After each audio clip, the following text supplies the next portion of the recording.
बाँकी छाड्छ यस्ता दोक्लाहरूको गतिविधि हेरेर बस्छ चिन। अमेरिकालाई यहीँ ल्याएर चिनका विरुद्ध चाहिँ काम गर्न थालियो भने नहिर्काएर छोड्छ।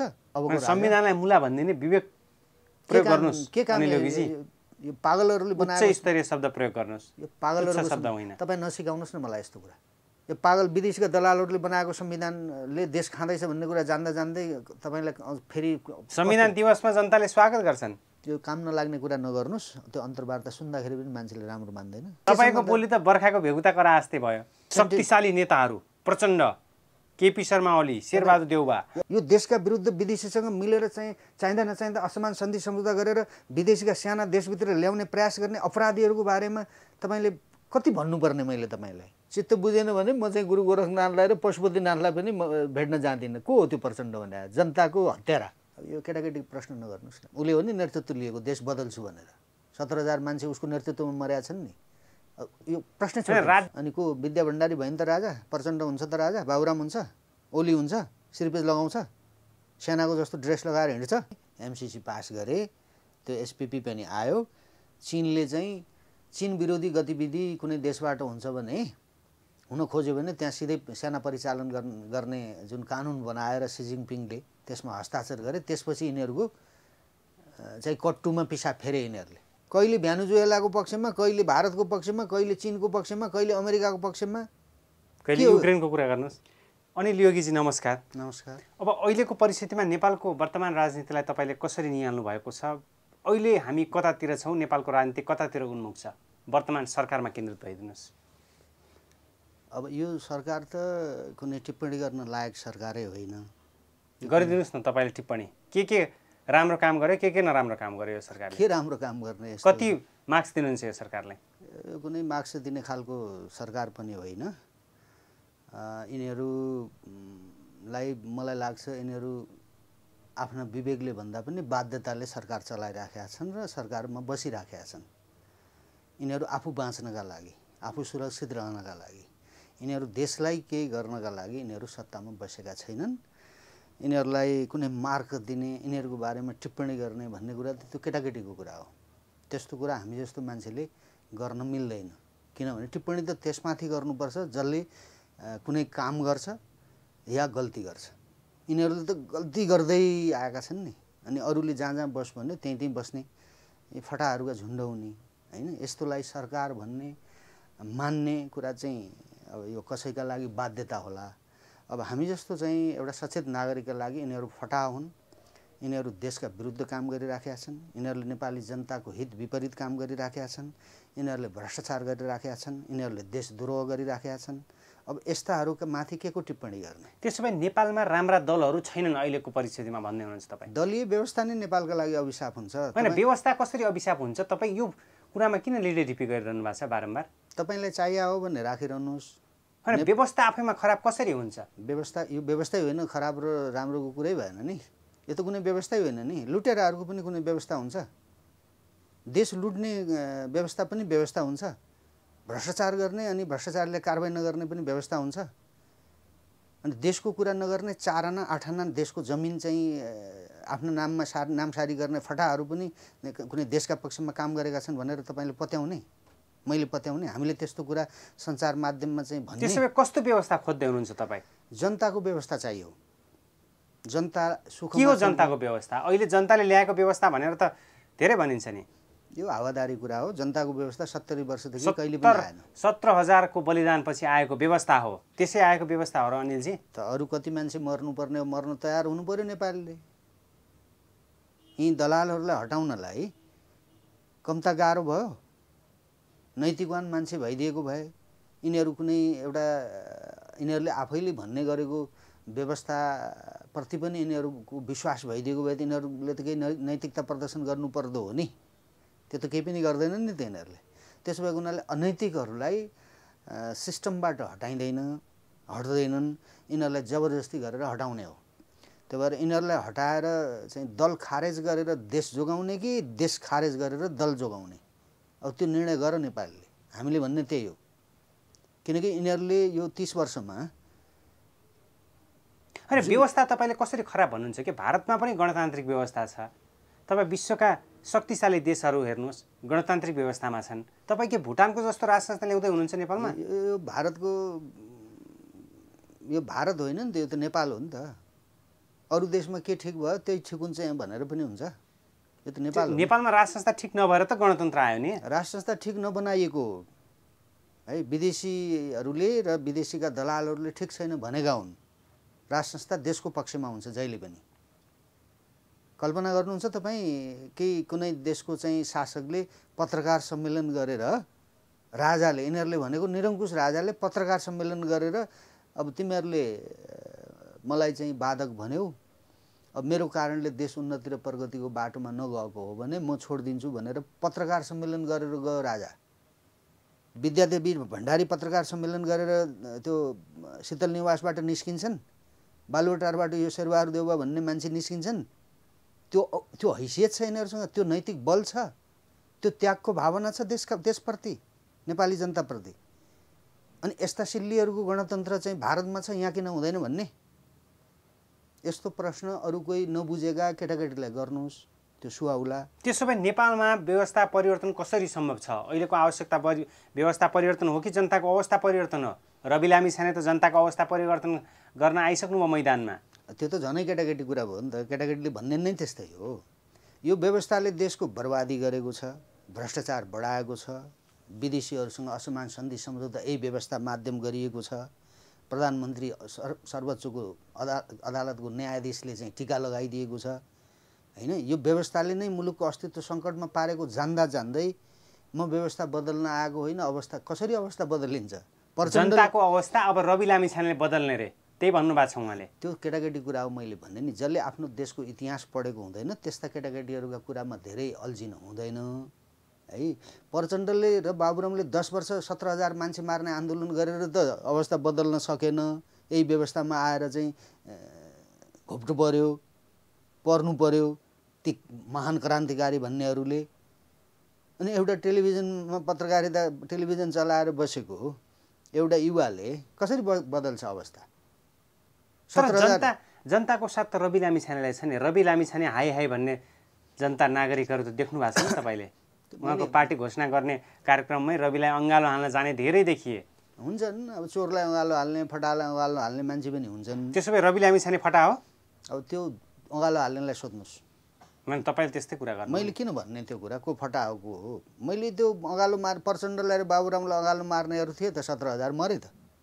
तपाईँ पनि अँगालो हाल्नु भएको थियो कुनै समय त? मैले अपराधीलाई अँगालो हालेन कहिले पनि। मैले त्यो माओवादीकै पक्षमा हुनुहुन्थ्यो नि त तपाईँ। त्यो युद्ध कुनै समयमा ठिक थियो भन्द्या मात्रै हो, एउटा पत्रकारिताको माध्यमद्वारा समर्थन गर्ने। ठिक थियो भनेर त माओवादीलाई उकास्ने त तपाईँ पनि हो नि त एउटा? उकास्या होइन, मैले ठिक गरोस् भनेर।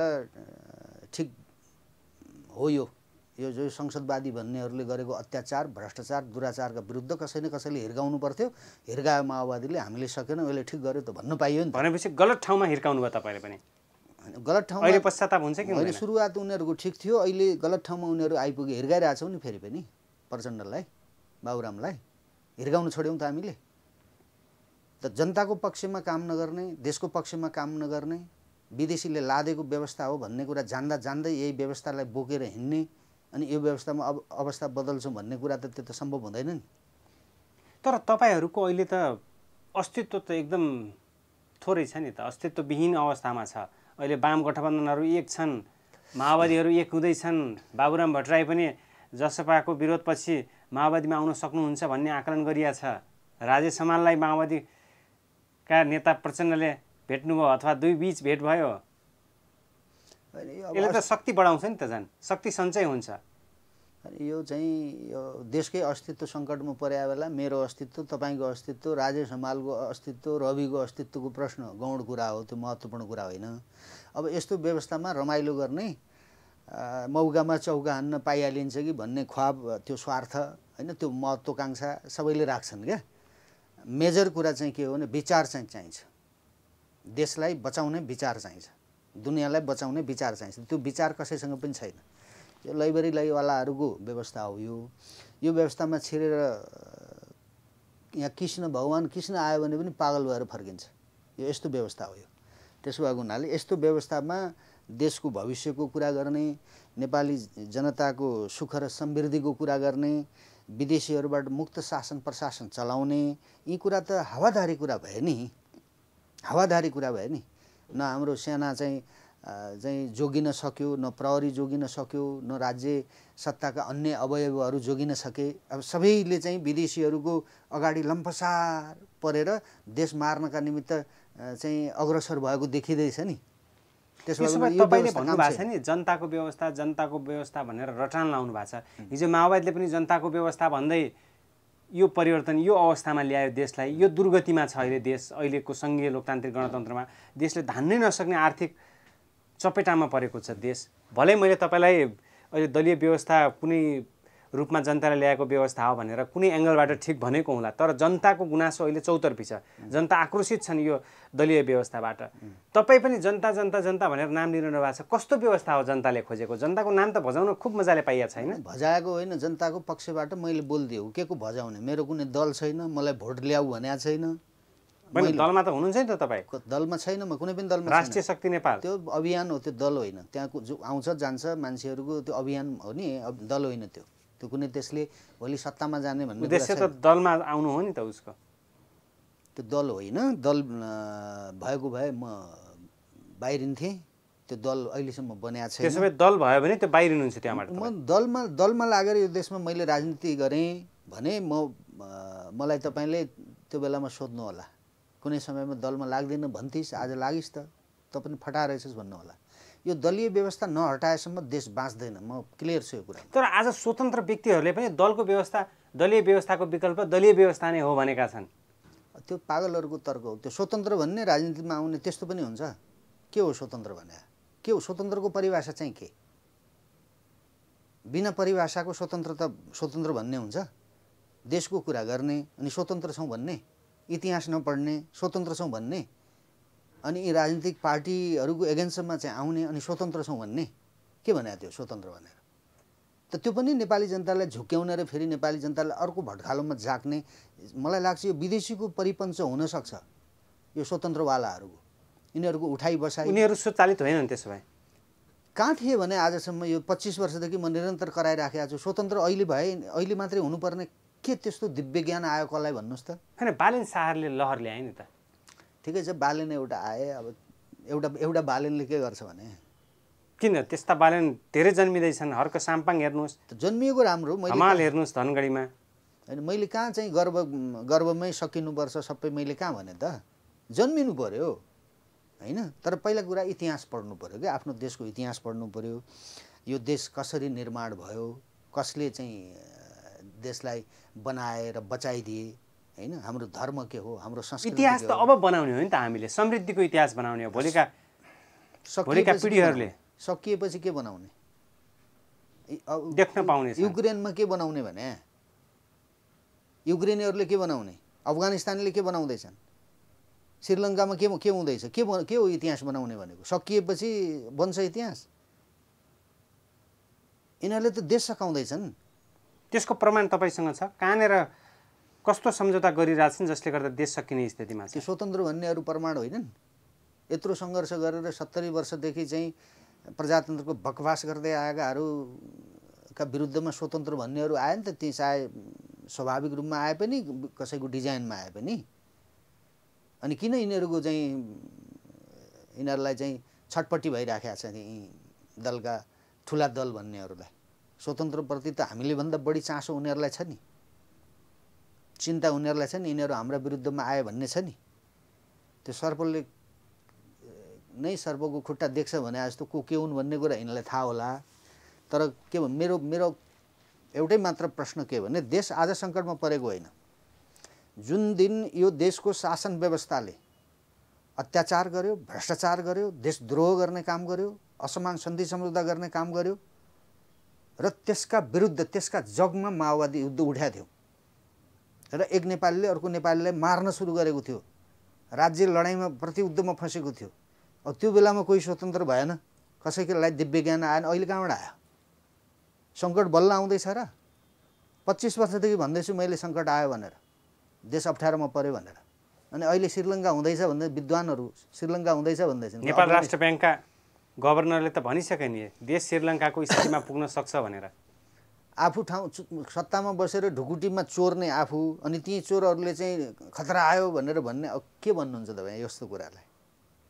त्यो सबै जटिल अवस्थामा छौँ हामी अहिले। आर्थिक रूपमा जटिल, राजनीतिक रूपमा जटिल, वैदेशिक शक्तिको चलखेलको केन्द्रको हिसाबले हेर्दा हामी जटिलमा हौँ। छैनौँ। बडा राम्रो हुँदैछ देशमा। देश स्वर्गीय आनन्दको जीवन बाँच्न पाउँदैछन् नेपालीले? छैन, आनन्द छ। यही भन्नु मैले। सत्तामा बसेका अपराधीहरूले, देशद्रोहीहरूले स्वयं भनिराखेका छन् नि, देश श्रीलङ्का हुने भयो, देश युक्रेन हुनसक्छ। त्यो प्रदीप ग्यावाली के अरे त्यो युवराज ग्यावाली भन्नेले भनेन देश युक्रेनको बाटोमा छ भनेर? अनि युक्रेनको बाटोमा लिने म हुँ, श्रीलङ्काको बाटोमा देशलाई लिने म हुँ। सत्तामा बस्ने यिनीहरू, ढुकुटी चलाउने यिनीहरू, लुट्ने यिनीहरू, नेपाली जनताको खुन पसिना पिउने यिनीहरू। अनि मेरा कारणले युक्रेन हुँदैछ देश, मेरो कारणले अफगानिस्तान हुँदैछ। देश युक्रेन हुन लाग्यो, अफगानिस्तान हुन लाग्यो, अवस्था नाजुक छ भन्दै तपाईँहरू जनतालाई भड्काउँदै हुनुहुन्छ भनेर पनि आरोप लाग्छ नि। अतिरञ्जित कुरा गर्नुहुन्छ। प्रदीप ग्यावालीले भने मैले भड्काएँ? मैले देशका शीर्ष नेताहरूसँग सोधेको छु, यस्तो अवस्थामा देश जान लाग्यो, यिनी विश्लेषकहरूले यस्तो भन्नुहुन्छ, तपाईँ के भन्नुहुन्छ यसको विषयमा, के धारणा छ भन्दाखेरि उहाँहरूले अतिरञ्जित कुरा गर्नुहुन्छ, विश्वका अधिकांश घटनाहरूलाई ल्याएर नेपालसँग जोडेर हेर्नुहुन्छ। त्यो गलत हो भनेर भन्नुभएको छ मलाई। त्यो उनीहरूलाई त्यही त भने नि, त्यो रोम जलेको थियो बाहिर, रोमवासीहरू आन्दोलनमा थिए होइन। अनि शासक निरो भन्ने चाहिँ बाँसुरी बजाएर बसिराखेको थियो क्या, बाँसुरी बजाएर। यी त्यही निरोवाला हुन् यिनीहरू, बाँसुरी बजाउनेवाला हुन्। यिनलाई देशको माया हुन्थ्यो, यिनलाई नेपाली जनताको माया हुन्थ्यो, यिनीहरूलाई राज्यको ढुकुटी लुट्नु हुँदैन भन्ने कुराको हेक्का हुन्थ्यो, आफ्नो धर्म संस्कृति सभ्यता जोगाउनुपर्छ भन्ने हेक्का हुन्थ्यो। सर्टकटमा मानिसले मानिस बचाउनुपर्छ भन्ने चेतना हुन्थ्यो र हामी त्यो ठाउँमा छौँ भन्ने यिनीहरूलाई त्यो ज्ञान हुन्थ्यो भने यिनीहरूले यो अपराध गर्थे, यो पाप गर्थे यिनीहरूले। यी त मातृभूमि बलात्कार गर्नेहरू हुन् नि यिनीहरू। राज्यको चाहिँ जिम्मेवार निकायमा बसेर नेपाली जनताले तिरेको कर ट्याक्सबाट तलाब खाएर आफ्नै देशका विरुद्ध काम गर्ने पातकीहरू, अपराधीहरूले चाहिँ बडा फस्केलास भएको छ। विद्वान बुद्धिजीवीले, विश्लेषकहरूले चाहिँ अतिरञ्जित कुरा गरे। त्यो त भन्ने भयो नि त यिनीहरूले। बाँसुरी बजाइरहेछन् यिनीहरू। आउँछ कुनै बहादुर बजाउँछ यिनका बाँसुरी। त्यो बहादुर हो, नेपाली जनताभन्दा अर्को बहादुर को हुनसक्छ? यो लफङ्गाहरूको देश होइन क्या मित्र, तपाईँले बुझ्नुहोस्। परिस्थितिले जन्माउने गर्छ मान्छेलाई। हामीले भनेका छौँ राज संस्थाका माध्यमद्वारा स्वाधीन प्रजातान्त्रिक व्यवस्था सञ्चालन गर्नुपर्छ। देशद्रोहीहरू, भ्रष्टाचारीहरू, हत्याराहरू, विदेशीसँग मिलेर असमान सन्धि सम्झौता गरेर यो राष्ट्रमा विदेशी सेना चाहिँ भित्राउन खोज्ने अपराधीहरूलाई कारबाही गर्ने मान्छे कोही जन्मिन्छ। कसले ल्याइदिन्छ? को मान्छे हो त्यो देशमा राज संस्था ल्याइदिने? विदेशीलाई हारगुहार गर्दै हुनुहुन्छ तपाईँहरू? नेपालीले ल्याउने हो, कसले ल्याउँछ? नेपालमा कुन संस्था नेपालीले ल्याएर आयो र? संहिता के नेपाली जनताको चाहना थियो? त्यही त जन्म सङ्ग्रह भएको थियो। राज संस्था विदेशीले फाल्या हो, विदेशीले ल्याउँदैन, यो कुरा स्पष्ट भयो हुन्छ। नेपाली जनताले फाल्या भनेर गर्वका साथ भन्नुहुन्छ अध्यक्ष प्रचण्डले, माओवादीका अध्यक्ष। उहाँलाई सोध्याउँ मैले। उनीहरूले त्यो नभनेपछि त गाह्रो हुन्छ नि त उनीहरूलाई। त्यो त भन्नु पऱ्यो, के ल्यायो त भन्दा यो कुरा फाल्यौँ नि हामीले भनेर उनीहरूले देखाउने हो। यिनीहरूकै बुत्ताले फाल्न सक्ने कुरा थियो त्यो? 10 वर्षको युद्धमा 8 वर्ष दिल्लीमा बसेर नेपाली जनताको खुन खराब गर्नेहरूले के गरे भन्ने कुरा त भारतीय विद्वानहरूले भने नि, भन्दैछन् नि अहिले उनीहरूले। भनेपछि हामी आफै स्वनिर्णय गर्न सक्दा रहेनछौँ। हाम्रो राज संस्था हामीले फालेका होइनौँ भनेर तपाईँले भनिरहनु भएको छ। दलालहरूले स्वनिर्णय गर्न सक्दैनन्, हामीले देखेर भनेको। भनेपछि नेपाली जनताले कसरी राज संस्था ल्याउन सक्छन्? नेपाली दिवा सपना कसरी देख्दै हुनुहुन्छ? दिवा सपना होइन, त्यो बडा झलझली अहिले देखिएको सपना आँखा अगाडि छ। राज संस्था फर्किन्छ र विदेशीका दलालहरूमाथि नेपाली जनताले कुनै न कुनै दिन हमला गर्छन्। लेखेर राख्नुहोस् यो कुरा। 78 सालमा राज संस्था फर्किन्छ भन्नेहरू विद्वानहरू पनि देखियो। त्यो तोक्ने कुरा होइन। त्यो राज संस्थाको आवश्यकता जुन तोकिदिनुहोस् न तपाईँ। मैले बारम्बार भनिरहनु भएको छ नि त राज संस्था फर्किन्छ भनेर। जनतालाई कति अलमल ल्याउनुहुन्छ तपाईँ? कहिले फर्काउँदै हुनुहुन्छ अनिल योगीजी? तपाईँ कहिले लिडरसिप दिँदै हुनुहुन्छ? जनतालाई अल्मल्याएको कुरा होइन, जनतालाई बुझाएको कुरा हो। जनतालाई त दलालहरूले अल्मल्याइराखेका छन् नि, हामीले कहाँ अल्मल्यायौँ?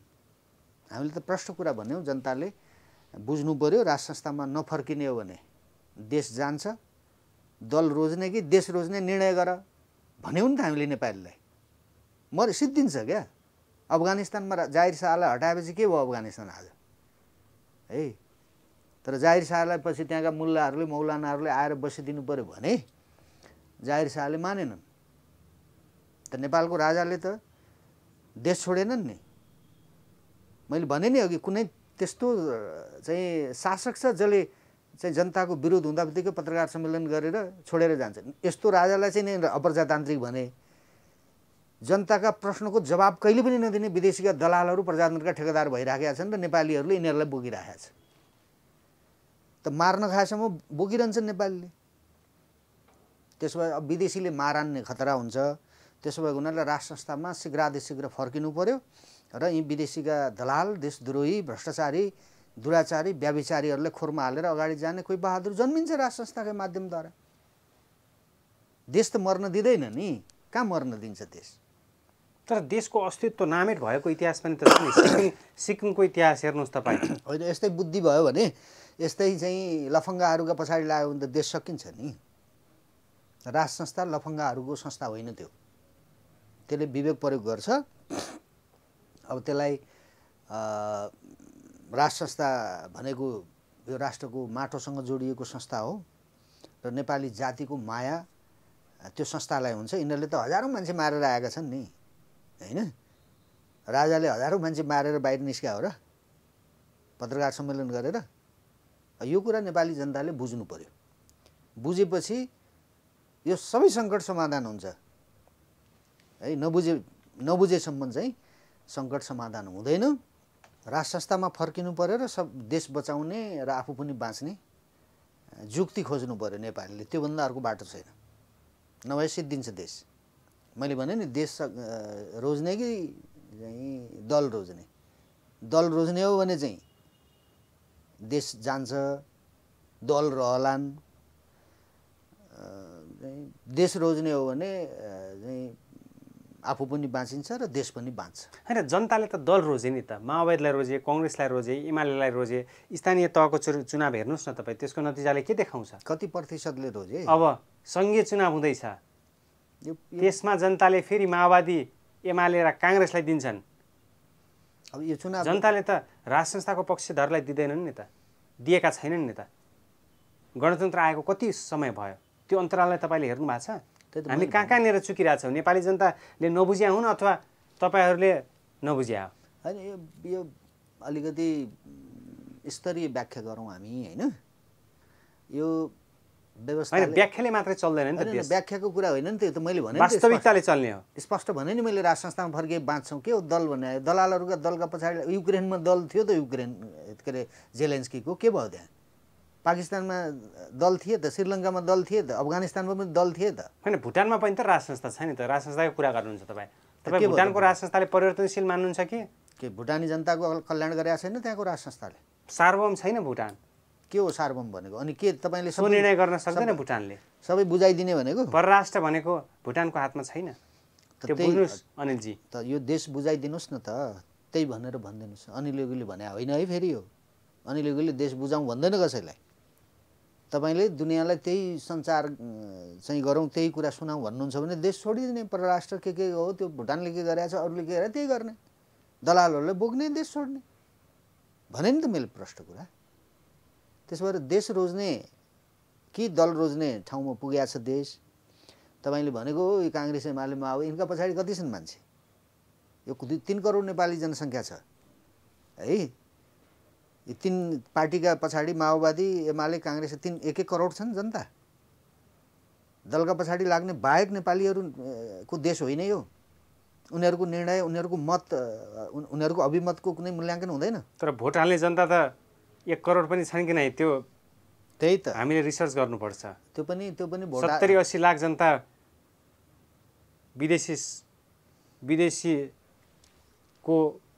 विदेशमा काम गरिरहेका छन्। त्यही त यो देश भनेको नि आफ्नो देशको जनतालाई विदेशमा बेचेर विदेशी नागरिकलाई नागरिकता बाँड्ने अपराधीहरूको शासन हो क्या यो। पहिलो कुरा तपाईँहरू जस्तो पत्रकारहरूले बुझ्नु पर्यो है। दल दल दल दल दल भोट हाल्छन् त जनताले। जनता त भोट हालिहाल्छन् नि। शासनमा बस्ने त यस्तो चाहिँ विवेकहीन छ, अपाङ्ग छ, मानसिक अशक्त छ जो उठ्न सक्दैन, बस्न सक्दैन, हिँड्न जान्दैन, बोल्न जान्दैन, बोलेको बुझिँदैन, कसैले बोल्छ के बोल्छ, मुख छाड्छ, एक्लै अर्कालाई गाली गर्छ। त्यस्ता देश चलाउनलाई बोल्न मात्रै पर्दैन नि त, व्यवहारमा काम गर्नुपर्छ। काम गर्नेले बोल्दैन नि, कहाँ भाषण गरी बस्छ त हो काम गर्ने मान्छे। यी त लफङ्गाहरू यो व्यवस्थाले उत्पादन गरेका मान्छे नै हुन् नि त। होइन, बारम्बार नेपाली जनताले राज संस्था ल्याउँछ, यो व्यवस्था विरुद्ध जाग्छन् भनेर भन्नुहुन्छ, फेरि तिनै नेपाली जनताहरूले दललाई रोज्छन् फेरि भनेर भन्नुहुन्छ, त्यो सङ्केत दिनुहुन्छ तपाईँ के कुरा गर्नुभयो? त्यो आफ्नो स्वार्थपूर्ति हुने भएपछि दुनियाँ धेरै थोरै हिँड्छन् कसैका पछाडि। त जब देशको अस्तित्वमा सङ्कट आइलाग्यो भने, स्वयं आफ्नो जीवनमा सङ्कट आउन थाल्यो भने जनता परिवर्तन हुन्छन्।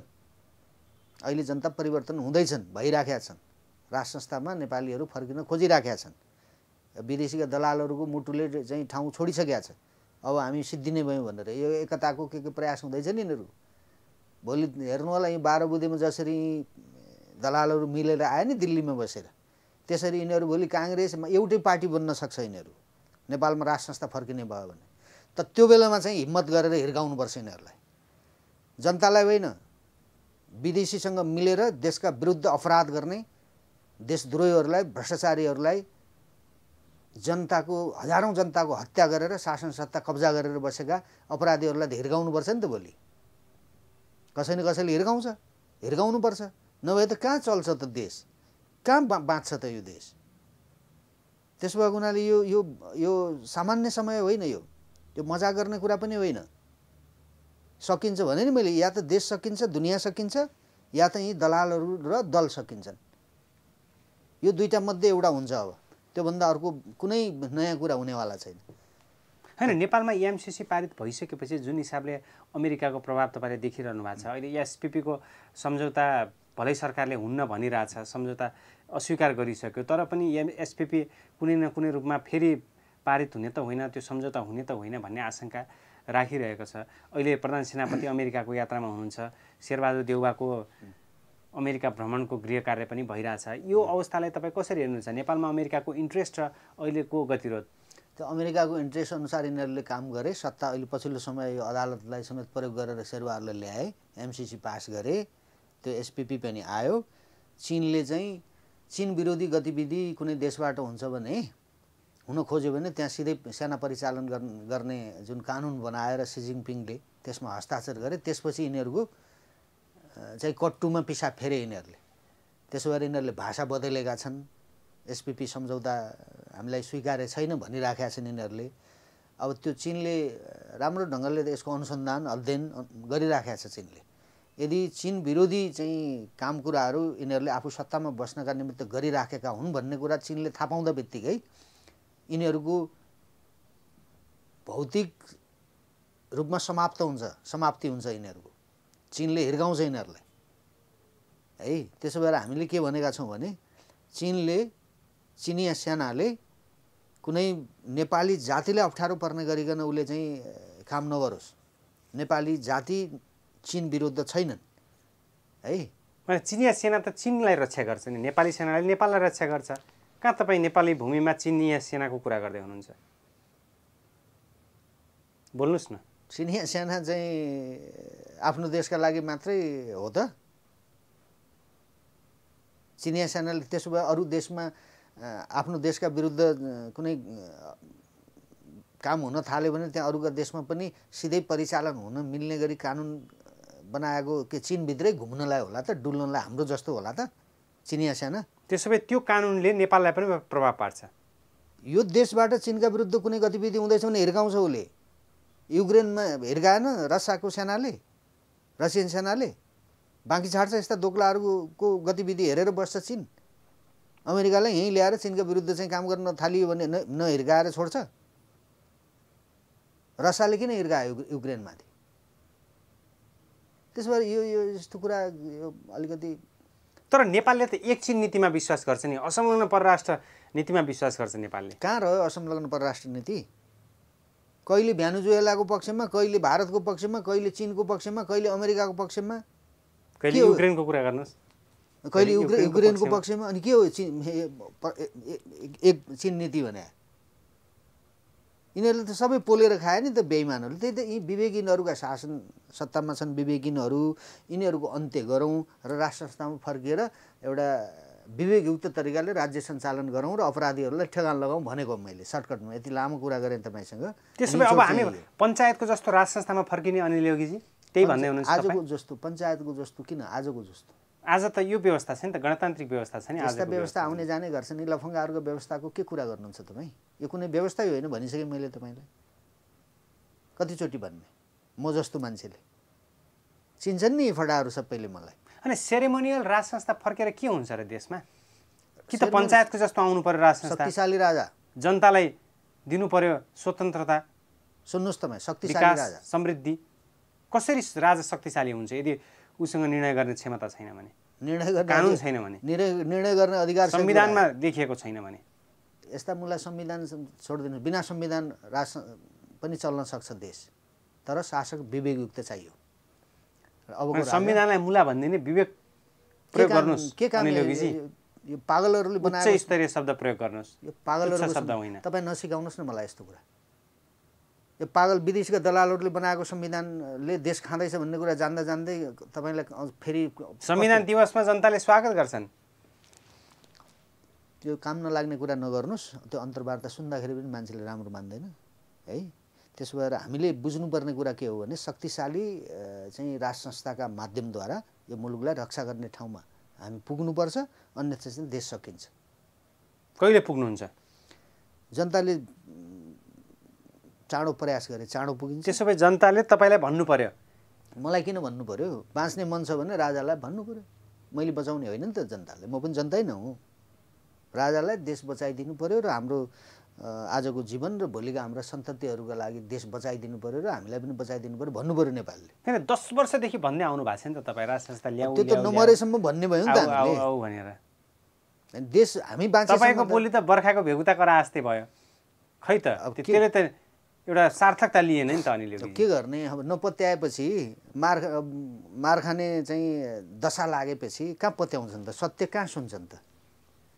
तर हामी भ्यागुता होइनौँ नि, फेरि विवेक राख्छौँ, विचार गर्छौँ के ठिक के बेठिक, देशीले के गर्यो विदेशीले के गर्यो, अन्जान जनतालाई कसले फसाइराखेको छ, कसले चाहिँ मौकामा चौका हान्ने काम गरिरहेको छ, त्यो कुरा बाहिर बसेर अध्ययन गरेर बसिरहेका छौँ। भ्यागुता कराइ हुन्छ हाम्रो। हामी भ्यागुता अनि को हुन् त? शेर, देशद्रोहीहरू, नेपाली जनताको शक्तिशाली नेताहरू प्रचण्ड, केपी शर्मा ओली, शेरबहादुर देउवा। यो अन्तर्वार्ता छोट्याउनुहोस्। मलाई यस्ता सिल्लीहरूको बारेमा प्रश्न नगर्नु होला भनेर तपाईँलाई अघि नै भनेको हो। हैन प्रचण्डलाई मान्ने तपाईँ देशद्रोहीहरूको जनताका हत्याराहरूको भ्रष्टाचारीहरूको यो देशका विरुद्ध विदेशीसँग मिलेर चाहिँ चाहिँदा नचाहिँदा असमान सन्धि सम्झौता गरेर विदेशीका साना देशभित्र ल्याउने प्रयास गर्ने अपराधीहरूको बारेमा तपाईँले कति भन्नुपर्ने? मैले तपाईँलाई देशका कुरा गर्नुहोस्, यी अपराधीहरूको बारेमा धेरै कुरा नगर्नुहोस्। हामी जस्तो मान्छेलाई प्रश्न नगर्नुहोस्। यस्तो कुरा हामी लायक प्रश्न खोज्छौँ। त्यसो भए तपाईँ प्रचण्डसँग भेटेर देशको बारेमा छलफल गर्न चाहनुहुन्न? त्यस्तो मान्छेलाई पनि म जस्तो मान्छेलाई भेटेपछि त्यो दुर्भाग्य हुन्छ नि। सौभाग्य होइन त तपाईँको लागि त।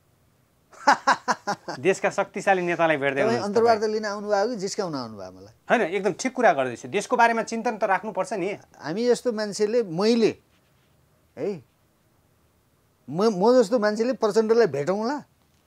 भेट्न पाउनु होला र? त्यो प्रश्न उठ्यो नि। त्यो छोडेनस्। त्यो चित्त बुझेन भने म चाहिँ गुरु गोरखनाथलाई र पशुपतिनाथलाई पनि भेट्न जाँदिनँ। को हो त्यो प्रचण्ड भने? जनताको हत्यारा, हजारौँ जनताको खुन खराब गरेर आएको एउटा खलनायक। होइन, जनताको बलिदान पश्चात आएको व्यवस्था भनेर गर्व गर्छन् नि त धेरै माओवादीहरूले। अब यो केटाकेटी प्रश्न नगर्नुहोस् न है। मलाई यस्तो प्रश्नले त सही उत्तर आउँदैन क्या। देशको कुरा गरौँ न। यस्ता लफङ्गाहरूको बारेमा अन्तर्वार्ता गरेर पनि पार लाग्छ भने? शेषजी तपाईँ होइन, म प्रश्न गर्दै जान्छु, तपाईँ उत्तर दिँदै जानुहोस्। तपाईँ पढे लेखेको एउटा युवा पत्रकार हो है। तपाईँले यस्ता मान्छे जसले देश बर्बाद बनाए तिनीहरूको बारेमा कति दशक? देश बर्बाद गर्नको लागि एउटा व्यक्तिको मात्र भूमिका हुँदैन होला नि त। संयुक्त रूपमा जसले नेतृत्व जसले लियो उसको भूमिका हुन्छ। उसले हो नि नेतृत्व लिएको देश बदल्छु भनेर। 17,000 मान्छे उसको नेतृत्वमा मरेका छन् नि। यो प्रश्न छ। राज्य तत्कालीन राज्यबाट पनि त मरे भनेर भने त प्रचण्डले त जम्मा 5000को मात्रै जिम्मा लिनु भएको छ। देश बचाउने दल छोड्ने कि देश छोड्ने यो यतातिर केन्द्रित हुनुहोस् न। यो लफङ्गाहरूको बारेमा प्रश्न नगर्नुहोस् मलाई। त्यसो भए अबको निचोड के निकाल्नुहुन्छ तपाईँ? राज संस्थामा फर्किने, आफू बाँच्ने र देश पनि बचाउने, त्यही हो निचोड। त्यसो भए राज संस्थामा फर्किनको लागि तपाईँहरू ज्ञानेन्द्र शाहलाई राजा बनाउँदै हुनुहुन्छ? हामी तयार छौँ। राजा वहीँ हो, उहाँको विकल्प खोजिसक्नुभयो? अनि को विद्या भण्डारी भयो नि त राजा, प्रचण्ड हुन्छ त राजा, बाबुराम हुन्छ, ओली हुन्छ, सिरपेज लगाउँछ, सेनाको जस्तो ड्रेस लगाएर हिँड्छ, को बनाउनुहुन्छ तपाईँ राजा? जो छ राजा त्यही हुन्छ। तर ज्ञानेन्द्र शाह त थाइल्यान्डमा आफ्नो जन्मोत्सव मनाउने क्रममा हुनुहुन्छ नि त, देशभित्र हुनुहुन्न नि त यति बेला। उहाँ जनताको भावना अथवा जनतासँग घुलमिल गर्नु भएन नि भन्ने आरोप छ नि त। त्यो हावाधारी कुरा हो त्यो। राजा आफ्नो जहाँ उनका काम विशेषले जान्छन्, अब त्यहीँ जन्मदिन पर्यो मनायो होला नि। अब त्यो कौन सा प्रश्न गर्यो त्यो? तर राजाले त मातृभूमिलाई माया गर्नुपर्छ नि त, देशभित्र त्यही माया गर्ने, जनतालाई हेर्नुपर्छ। त्यही माया गर्ने भएर त राज संस्था चाहियो भनेको। त्यसो भए पूर्व राजा ज्ञानेन्द्र राजा बन्न तयार हुनुहुन्छ अथवा उहाँले यो व्यवस्थालाई स्वीकारिसक्नुभयो? तपाईँ र म तयार भएर, प्रचण्ड तयार भएर, ओली तयार भएर राजा हुन्छ त? तपाईँ म भनेको त जनता हो नि त, जनताको प्रतिनिधि। जनता सबै तयार भयो भने त जनताभन्दा जनार्दन को हुन सक्छ? त्यही त, यी नेताहरूलाई राजा बनाउनुहोस् न त। त्यसो भए सिरपेज लगाइदिनुहोस्। सिरपेज छोडेर गएको हो नि त, लगाइदिए हुन्थ्यो नि त सक्ने भएको भए। यिनीहरू आफूलाई के राजाभन्दा कम ठान्छन्? लगाए हुन्थ्यो नि त, सिरपेज लगाएर नाचे हुन्थ्यो नि, सके। त्यसो जो राजा हो त्यो उसैले लाउने हो सिरपेज। राजाले सिरपेज लगाइसकेपछि सबैसँग हिसाब किताब हुन्छ। ढुक्क हुनुहोस् तपाईँ। हस्, समय र विचारको लागि धेरै धेरै धन्यवाद। मौका दिनुभयो, धन्यवाद।